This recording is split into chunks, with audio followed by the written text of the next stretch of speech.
प्रदेश में होने वाले विधानसभा चुनाव को लेकर भाजपा ने अपने 79 प्रत्याशियों की 3 सूचियों को जारी कर दिया है। जहां देपालपुर विधानसभा से एक बार फिर भाजपा ने मनोज पटेल को मौका दिया। जहां पटेल ने देपालपुर में चुनावी आगाज करते हुए अपना दम दिखाया और मुख्य चुनाव कार्यालय का उद्घाटन किया। देखिए ये खास रिपोर्ट। आगामी विधानसभा चुनाव को लेकर राजनीतिक सरगर्मियां तेज हो चली हैं। ऐसे में देपालपुर विधानसभा से भारतीय जनता पार्टी ने मुख्यमंत्री शिवराज सिंह चौहान के सबसे करीबी माने जाने वाले मनोज पटेल को एक बार फिर मौका दिया है, जिसको लेकर देपालपुर में भाजपा प्रत्याशी मनोज पटेल के मुख्य चुनाव कार्यालय का उद्घाटन किया गया और लगे हाथ अपना दम दिखाते हुए हजारों कार्यकर्ताओं को इकट्ठा किया। Bureau report, MP news, Depalpur.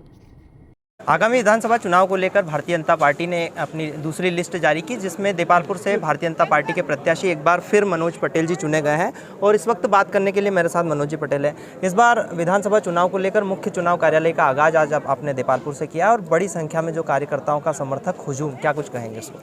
आज कार्यकर्ताओं का हुजूम देख करके मुझे बहुत खुशी हुई और न भूतो न भविष्यति। मुझे नहीं लगता है कि मेरा विजय जुलूस भी कभी ऐसा निकला होगा। भारतीय जनता पार्टी के कार्यकर्ताओं का जो उत्साह देखा, आज मैं उनके उत्साह को प्रणाम करता हूं।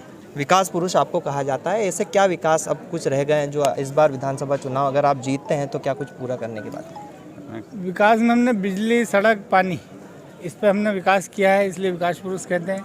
बिजली में हमने 850 ट्रांसफार्मर उस समय लगवाए थे। जनरेटर व्यवस्था पहले बंद करवा दी थी और सड़कों का जाल बिछाया था। गांव-गांव तक हमने सड़कें बनाई। नर्मदा जी को लिफ्ट करके इरिगेशन के लिए हम लेकर के आए। देश का सबसे पहला प्रोजेक्ट लिफ्ट करके इरिगेशन का हम देपालपुर में लेकर के आए। इसलिए नर्मदा पुत्र और विकास पुरुष मुझे यहाँ के जनता और हमारे कार्यकर्ता कहते हैं। और आने वाले समय में ऐसे ही हमारे पास योजना है। जो हमारा कार्यकर्ता अपने गाँव के छोटे मोटे काम तो बताता है, वो तो कराएंगे ही, पर बड़े बड़े कामों में हमको नर्मदा जी एक और लानी है, नर्मदा जी की एक लाइन और लानी है, 100-125 गांव उसमें जोड़ना है। फिर दोनों नदियों के ऊपर स्टॉप डैम बन जाए, ऐसे बड़े स्टॉप डैम कि मार्च तक उसमें पानी भरा रहे और किसान वहां से लिफ्ट करके इरिगेशन कर सके, सिंचाई कर सके। मतलब हमारा आने वाले समय में किसान की 1 इंच ज़मीन भी सूखी न रहे, ऐसी हमारी योजना है। और इसके अलावा इंटरकनेक्टिविटी सड़कों को हम जोड़ने जा रहे हैं। गांव को तो सड़क से एक तरफ से हमने मुख्य मार्ग से जोड़ दिया, किंतु अब एक गांव को दूसरे गांव से, दूसरे गांव को तीसरे से, तीसरे से इंटरकनेक्टिविटी सड़कों से हम जोड़ने जा रहे हैं। भाई साहब, कई बार ऐसी बातें सामने आती है कि शिक्षा, स्वास्थ्य और रोजगार में कहीं ना कहीं देपालपुर पिछड़ा हुआ है। तो आने वाले समय में विधानसभा चुनाव अगर आप जीतते हैं तो आने वाले समय में किस तरह से युवाओं के लिए, किस तरह से शिक्षा के लिए और स्वास्थ्य के लिए क्या कुछ नए कदम उठाए जा सकेंगे?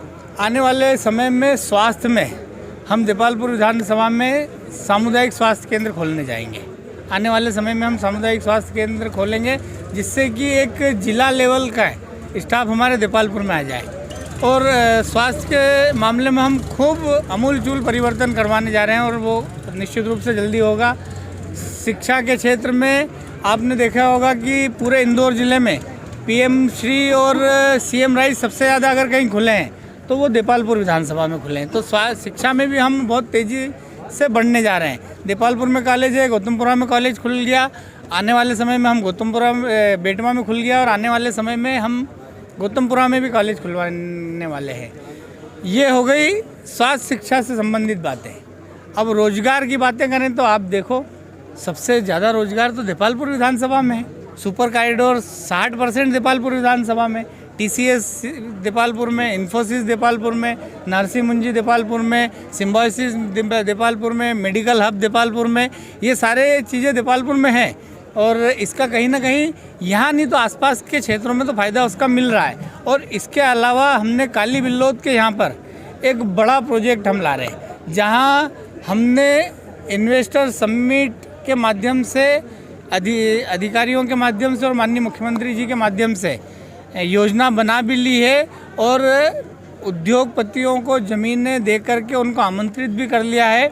और लगभग 15,000 करोड़ के उद्योग हम बेटमा से काली बिल्लोद के बीच में खोलने जा रहे हैं और अगले 1 साल में कम से कम देपालपुर के 5 से 10 हज़ार युवाओं को हम रोजगार वहाँ दिलाएंगे। मंच से आपने कई तंज कसे हैं विपक्षी नेता पर, क्या कुछ कहेंगे उस पर? विपक्ष नेता कुछ करते नहीं है, काम होता है तो बोले मैंने किए, काम नहीं होता है तो मनोज पटेल ने रुकवाया। अब भैया ये तो या तो बोल कि तूने किया या तू ही रुकवा रहा है, या बोल मनोज पटेल ने ही ये काम करवाया, मनोज पटेल रुकवा रहा है। कुछ भी नहीं हुआ तो मनोज पटेल ने रुकवा दिया, फलाना काम नहीं हुआ तो मनोज पटेल ने रुकवा दिया। भैया मनोज पटेल की प्रवृत्ति रुकवाने की नहीं है, करवाने की है। और ये पूरी देपालपुर विधानसभा जानती है।